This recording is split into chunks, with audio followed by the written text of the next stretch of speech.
So Steve Bannon is a key ideological figure, a global ideological figure, in what we call the far right. His politics is fascinating. He was in the Navy, he worked for Goldman Sachs, but his real moment where he comes to himself is in 2008.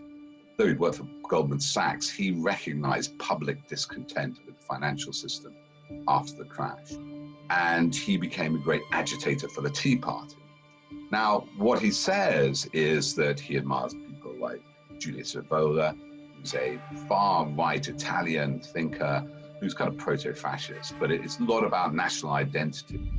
And he also, on racism, he says, when you're accused of racism, wear that with a badge of honor. So what he is a kind of nationist, they call it, identity against globalization, if you like, the hyper-capitalist system.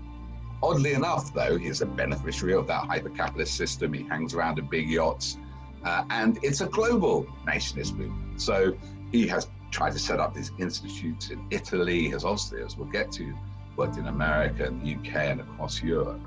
The UK is, I think, really a bridgehead to America. Bannon targeted the UK, and he told Chris Wylie this, because in America, Brits are automatically assumed to be smarter. We have a cultural cachet, it's our accent. I've lived and worked in America. You get 10 IQ points for just having a British accent. And he was great at cultural warfare. That's the whole Bannon strategy. Politics is downstream from culture. So he'd always target cultural things like Gamergate. But he recognized early on and befriended Farage that Britain had a key role in this populist uprising. And he spends a lot of time here. Thanks to the backing of this hedge fund billionaire, Robert Mercer, he becomes the executive editor, Steve Bannon, of Breitbart, which is a very effective right-wing site and has some far right-wing writers. And he comes to London, and he comes specifically to Cambridge in December 2013. He recruits from this, for me, infamous organization, the Young Britons Foundation, closed because of a suicide, allegations of bullying in 2016. He comes to their conference. It's on a stage with Raheem Kassam, who's worked with the Henry Jackson Society, part of this Young Britons Foundation, and with Harry Cole, who's working at Guido Fawkes as their political editor. And he recruits Raheem Kassam to set up Breitbart London. And if you look at what Farage says at the moment that the trigger mechanism for leaving you happens, Nigel Farage raises a pint of beer and thanks Bannon and Breitbart. Well done, Bannon. Well done, Breitbart. You helped with this hugely.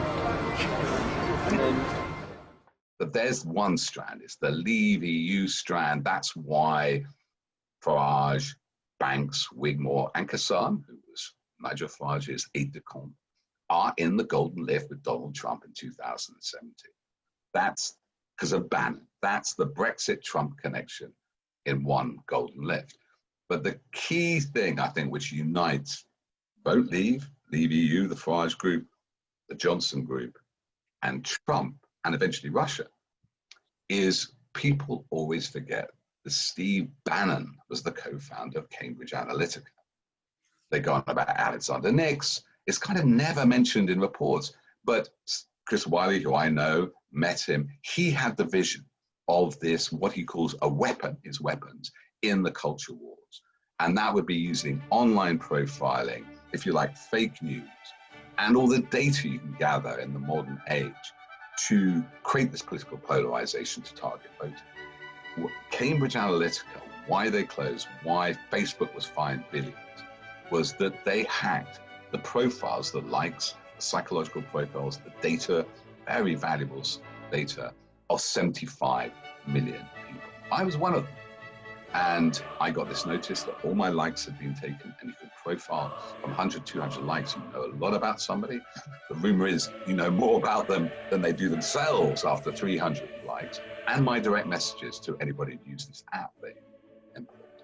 Now, that database was available to a company, a spin-off from Cambridge Analytica called AIQ, which did the ad targeting for Vote Leave. In fact, most of the money, Vote Leave, Gove and Cummings' operation, Gove, Cummings, and Johnson operation went to AIQ, who accessed this Ripon database during Brexit.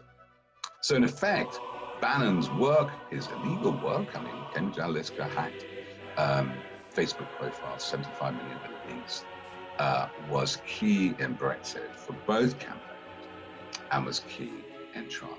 And the other thing, which is the kind of the twist in this tale, beyond the twist of Bannon getting arrested for fraud over Build the Wall, and we were covering this a year ago, his Build the Wall project, was that data very much tallied up with what the Russians were doing in terms of both hacking with GRU, the military, the military side of their espionage, and with their famous troll farms, which is also funded by an oligarch close to Putin.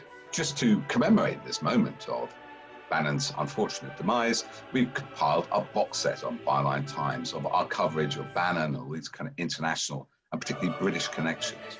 And you can find this box set on Byline Times today.